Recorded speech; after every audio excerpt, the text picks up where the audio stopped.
So I'm reviewing the paper, the effect of saline versus gluconate acetate buffered solution versus lactate buffered solution on serum chloride among children in the pediatric intensive care unit. They also called this the Spilot P randomized control trial. I'm sure I completely just butchered how they wanted the name pronounced, but it's SPLYT-P randomized control trial.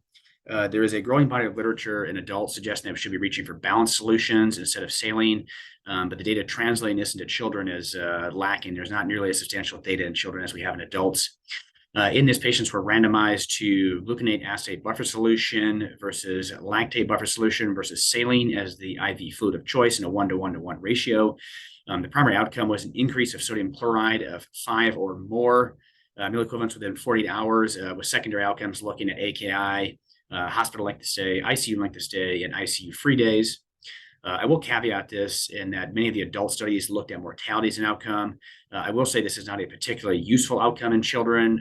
Since death rarely occurs in the pediatric population, this would be a poor outcome measure to use because your sample size, in order to find a difference, would have to be absolutely massive and beyond the scope of most clinical trials, which is typically why you see other metrics used as the outcomes other than mortality in pediatric studies, such as this one here.